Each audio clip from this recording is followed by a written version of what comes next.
Hey guys, welcome to Critical Hit. I'm Kyle. I'm David. And I'm Matthew. And today we're talking about Marvel's Agent Carter, which follows the character Agent Peggy Carter after the events of Captain America, the First Avenger, and after the end of World War II.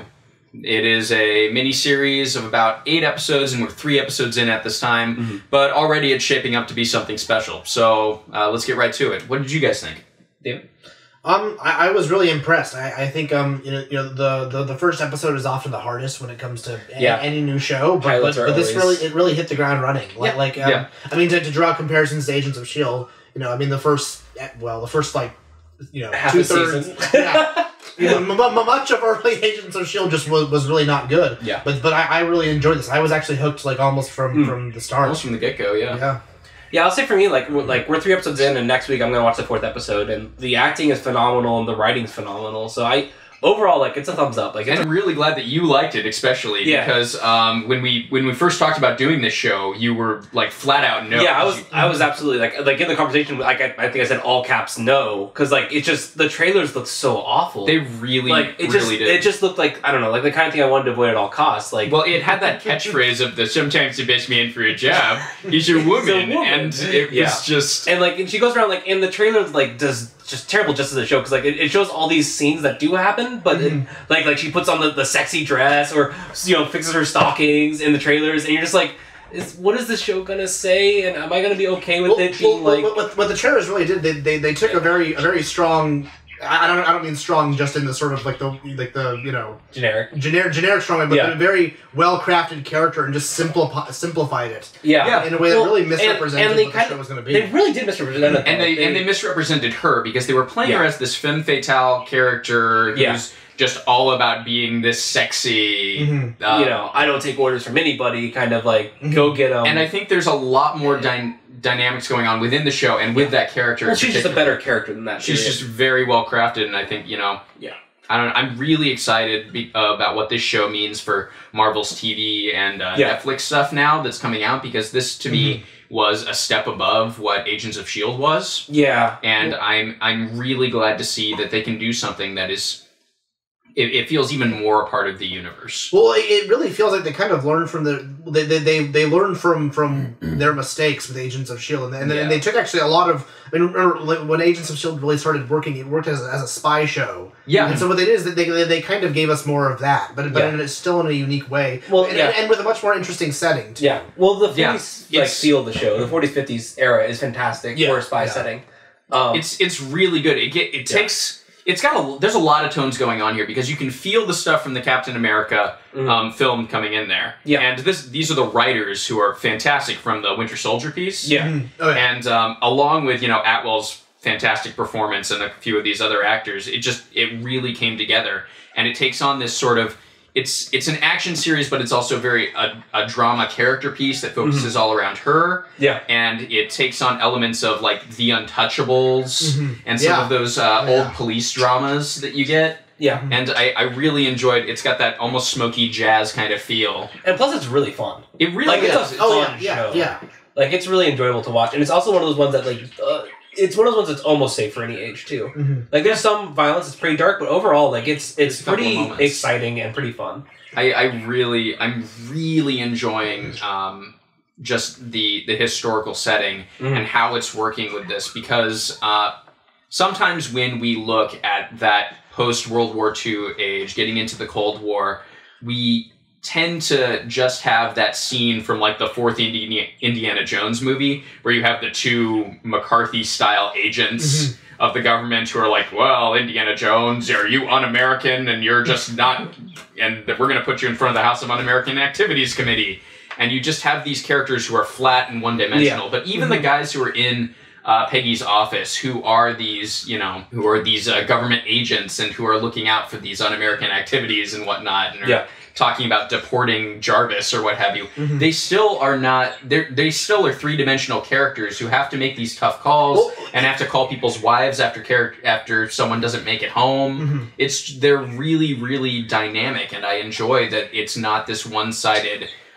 Just bashing of the Cold War era. Well, and it's the kind of thing where their behavior actually makes sense to a large extent from their perspective. I mean, I mean, Howard Stark, okay, he is really eccentric. He could very easily be a loose cannon. It's not, I mean, obviously, from our, as we see it from the perspective, we know it didn't happen, but it's not really that implausible from their point of view that he would be a traitor.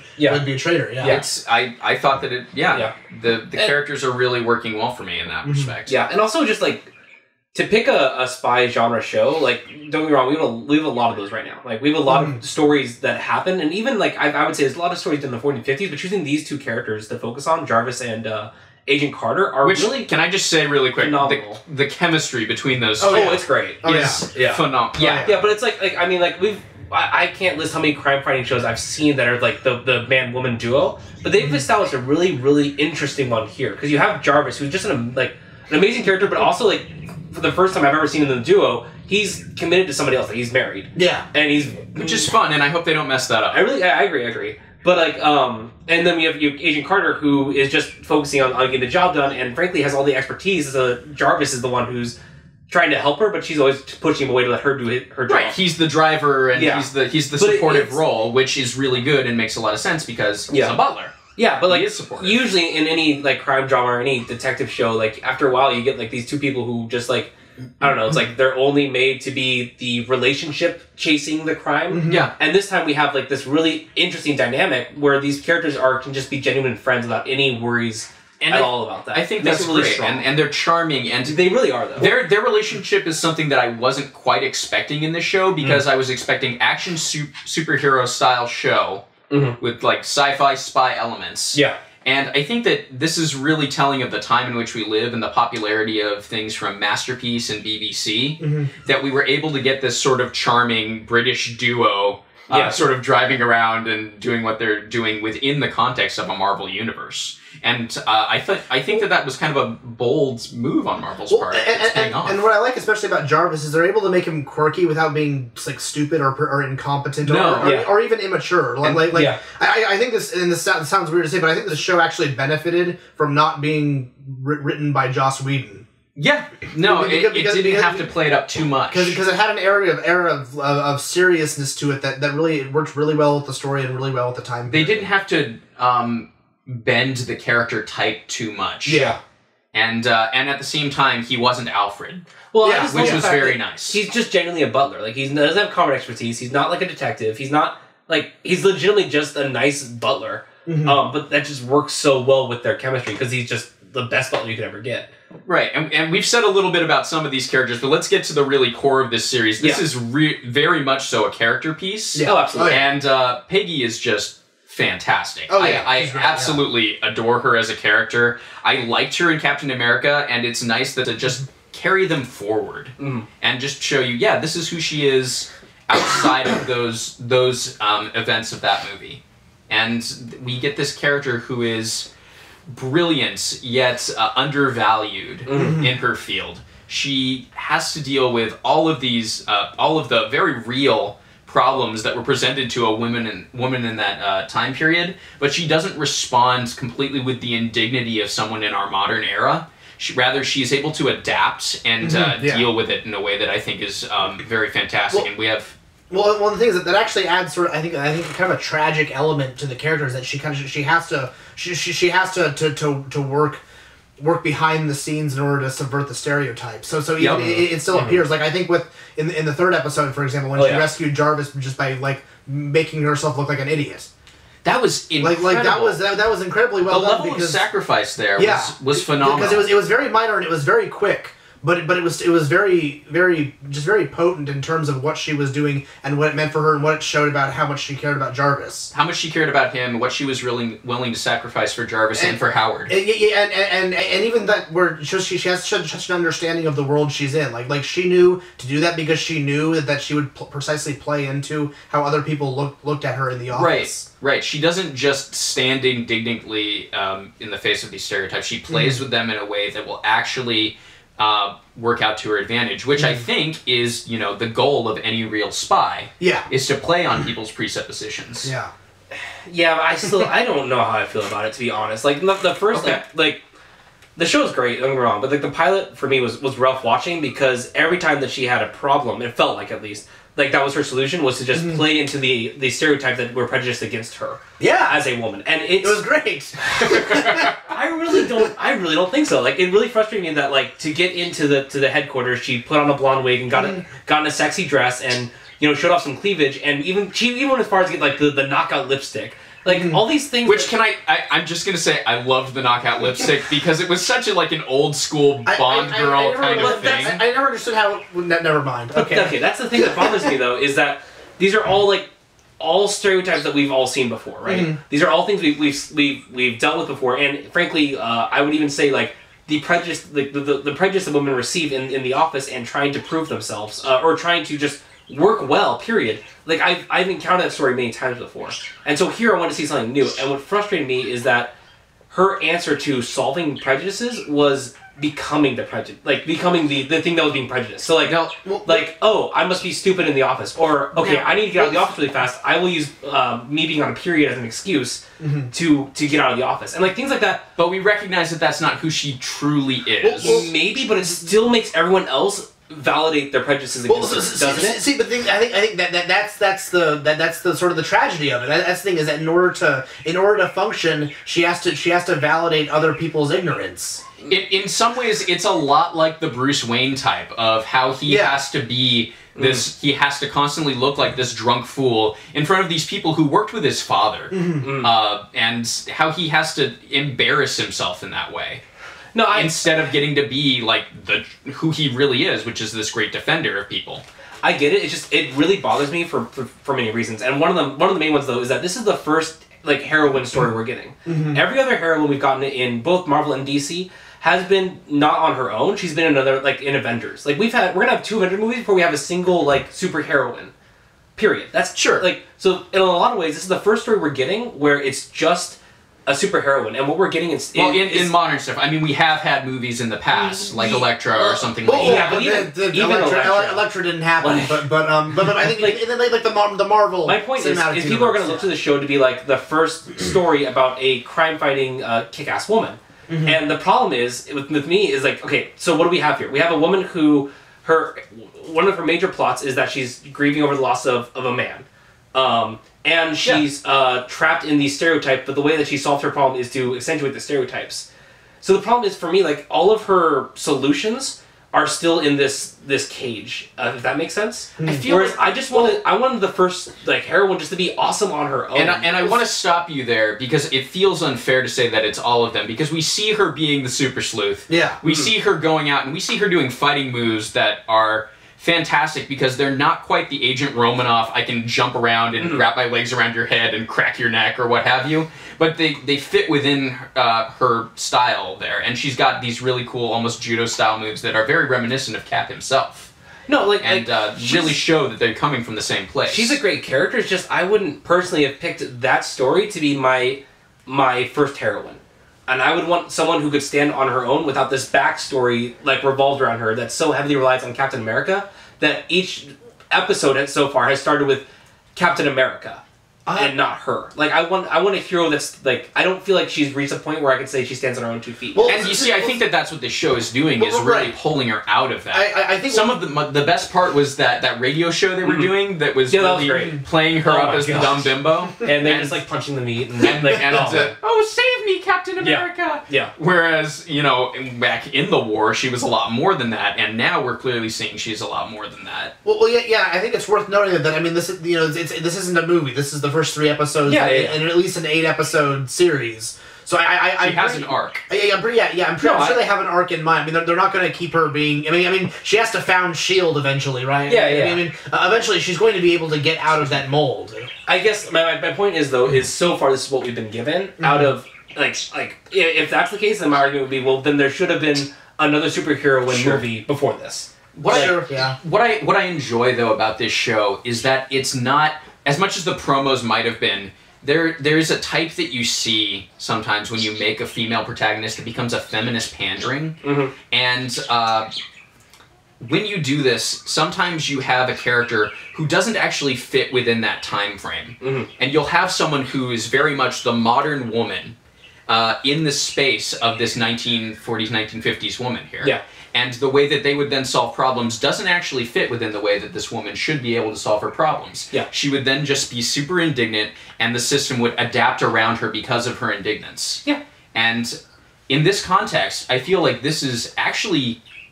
It really acknowledges the troubles that a woman had in that era, and how she would actually go about dealing with them. It feels to me that this character kind of would solve the problems in a way that is reminiscent of what would happen. She does manipulate the system rather than simply stand in defiance and expect it to change. Yeah. She can't simply show that she has the chops for this job and then expect everyone to fall in line, because even if she shows it, then she's showing them up, and they're going to be indignant about that, and they're going to be upset, and they're going to push her around somewhere. They're doing a really good job of basing this in this time period, and I feel like we're getting a nice balance of she can be the kung fu fighting girl who has all of these super cool moves and is a brilliant character with all of these connections, while at the same time we're appreciating how someone would have to really deal with this situation. I agree. Thank you, Dave. But like, I think the show does a phenomenal job, and I agree with you. Like, it is. I was terrified going in that it was going to be an affirmative action piece, and it's not. Like, she's a standalone, fantastic character, and they've established that very well in the show. She is. Once again, like, my thing is, like, I don't know if I want my story lesson to be when you're facing stereotypes and you want to overcome them, sometimes you have to live up to them. Like, I really have a problem with that, and that happens everyone in the show too, not just with her. So, like for example, when they're sitting down, there's a scene where the crippled man is sitting down with the other cop, and the other cop says, like, "You've got to sleep." Sousa, right? Yeah, Sousa. Yeah, and what's the other the burly tough guy's name? Oh gosh, Let me say which one? The one who died. The one who died. Yeah. Yeah. Yeah. Spoilers. They've seen Critical One of the before. agents They know. dies. Yeah. Anyways, they're sitting down there talking, and it's just them, and the guy gets on Sousa's. Sousa. Yeah. Yeah, his case about he calls him Susan in the show. His case about having he has something, a sweetheart for Peggy, and one of the things he says in the show is, "I'm telling you right now, man, like, she will never replace a shield for a crutch, right? Because he has the crutch to walk around with." And like, to me, I saw that scene, I'm like, wow, that hurt, and I could actually believe someone saying that in that conversation.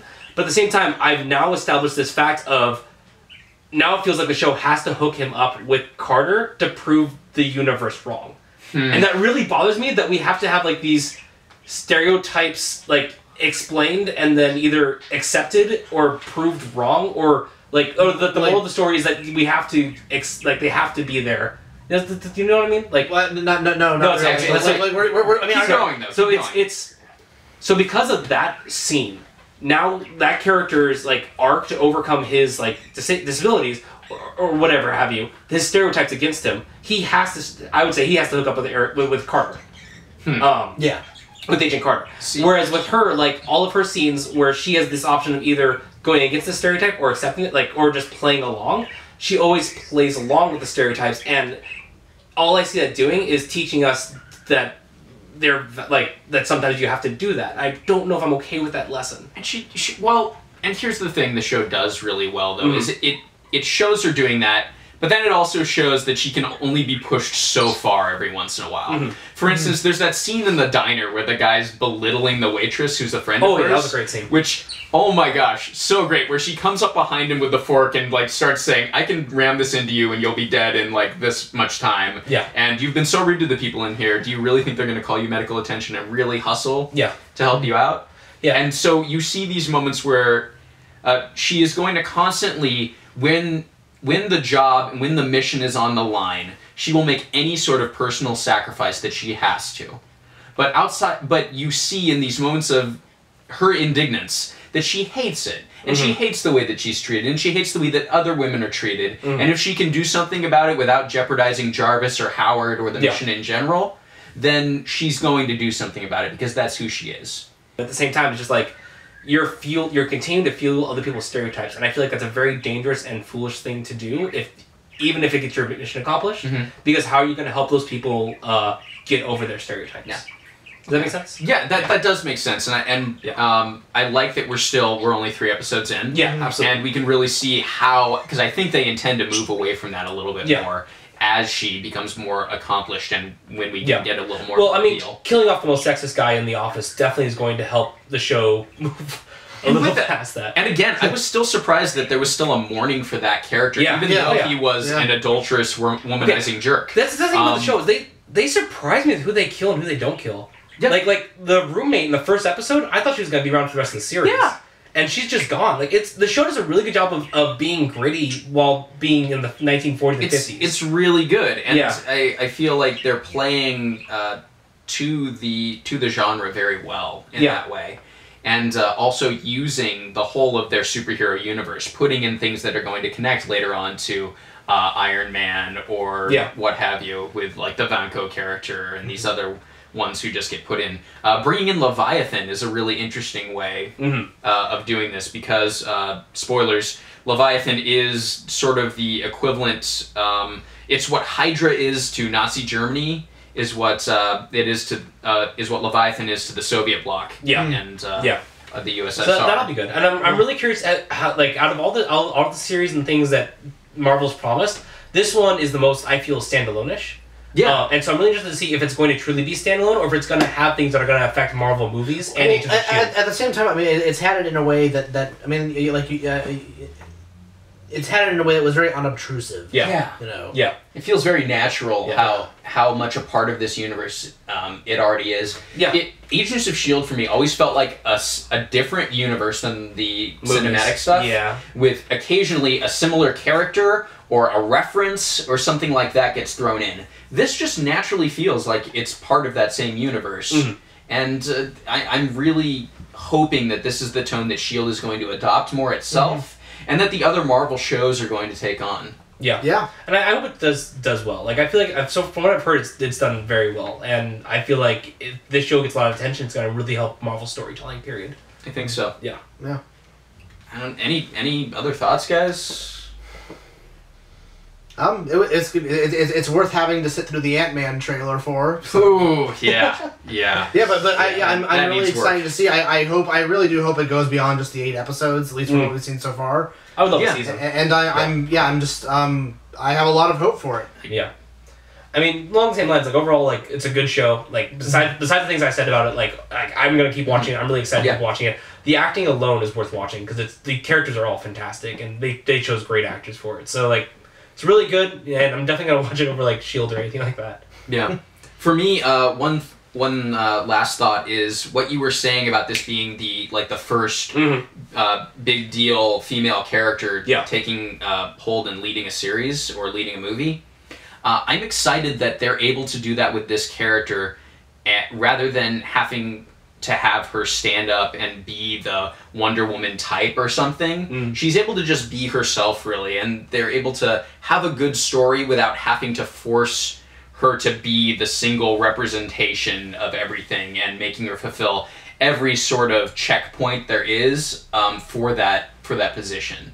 And I'm excited because that makes me think that we're going to get more female characters who are dynamic and who are going to cover the wider web of what we'd like to see of women in these movies and women in these shows. So I'm just looking forward to what this means for the future and enjoying the series as a whole right now.